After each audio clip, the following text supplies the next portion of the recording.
Hey everybody, you're probably noticing that I don't have my hat on right now. That's because I decided to stop being a Scott the Woz clone with a hat and just become a Scott the Woz clone.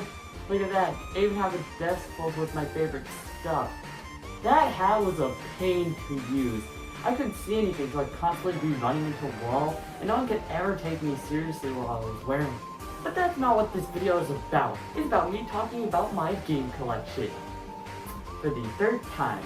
The way I should start this video without doing the exact same thing as my first two, I think I should start going through my video game collecting journey. Now, I wasn't really a big gamer until I got my Xbox Series S in December of 2022. I mean, yeah, my first console was a Wii U, obviously I wasn't a big gamer. Now, this was still before I would kill someone for a copy of Fling Smash. But after seeing a bunch of videos about people talking about their game collections, I became inspired.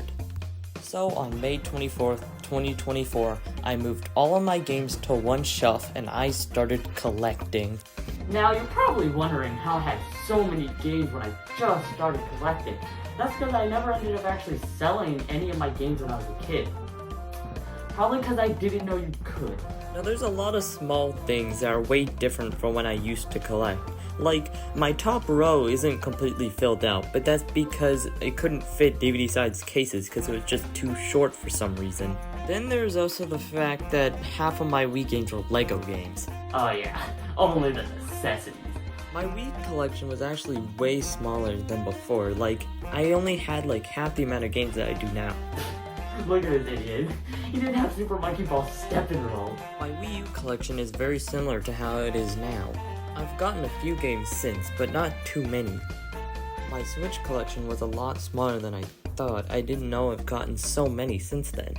Now I do have a later photo from my first ever game collection video, but actually finding this photo? Ugh, my old videos are so boring and unfunny. My videos are a lot better now. They're just unfunny. Now, in my first photo, my copy of New Super Mario Bros. Wii was in a blank case, but in this updated photo, you can see I horribly printed it out, and I was okay with it for almost a year. What the was wrong with me? Now, the only big change about this photo is the fact that I got my NES with some games. Mario 1, Mario 3, Dr. Mario, and Dragon Warrior. What a great start. Now, the only other two new games I got were Mario and Luigi Bowser's Inside Story and Miitopia. Now let's move on to September of 2024, where we see a lot more substantial changes. The top row is finally filled out, so I can finally give my OCD-filled brain a break. I also added two NES games to my collection, Mario 2 and Excitebike. Now my Wii game collection got a big upgrade, especially considering I now have a bunch of Wii series games. Wii Fit, Finally a second use for this. Wii Fit Plus, Finally a third use for this. Wii Play, and Wii Sports. Now the only Wii U game I got since the last photo is Star Fox Gardens, cream-colored spine. Why? We now move on to November, where I got a PS2 and a bunch of games for it. Now, most of these were for the Gaming Halls video a while back.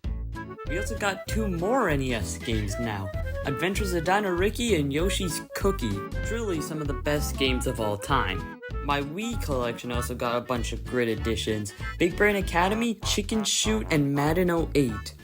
My one Wii U game this time was Donkey Kong Country Tropical Freeze. This was when I really started getting into game collecting and spent most, if not all, of my money on it. Ha!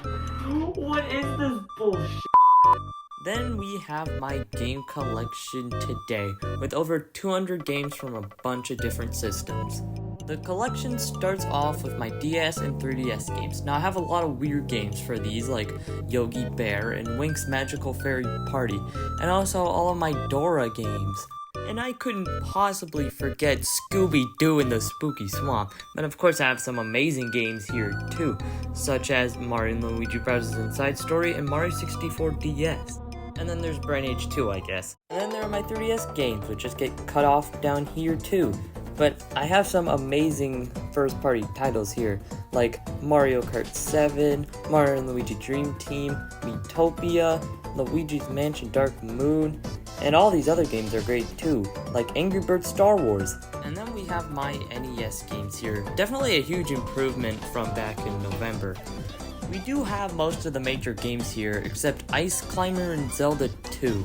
And we also got a bunch of crappy sports games as well. Now, most of the library of this is basically just pure garbage, but I would like to get a few later on. Now we have my 3 PS1 games here. I've never really been too interested in the original PlayStation, so that's why I've kept the same 3 games and haven't really gotten any since then. But, you know, if I ever feel like it, I'm sure there's a bunch of great games for the original PlayStation I'd like to check out. The PS2, on the other hand, I love picking up games for this. There's so many amazing games that you should pick up if you get one. Like Grand Theft Auto San Andreas, this game's amazing. And then we got Mega Man Anniversary Collection, a great compilation of the old Mega Man games. We got the 2 Pac-Man World games, these are some of the best platformers on the PS2. And then we got the SpongeBob games, which are both also great. And I also have Tiger Woods PGA Tour 2002, I'm Not the Man I Want to Be. And then we got the Wii and Wii U games. These make up the bulk of my game collection. It's just super fun picking up these games, especially since they're so cheap. And look at that, I finally have Super Monkey Ball Step and Roll. Finally, you're for. And then we have my Switch games. This is probably the most consistently good out of the bunch. We got some amazing games like Paper Mario The Thousand Year Door, Mario Bros. Wonder, and Mario Odyssey. These games are amazing. And then we also got Kirby and the Forgotten Land, an amazing Kirby game. Now I am starting to run out of space here. I can only fit around 15 more games until I have to find some way to compromise this. Now I could use an old bookcase that I don't really use very much to store these, or I could just throw these games in a box and be lazy. And then we have all my consoles set up here next to my TV.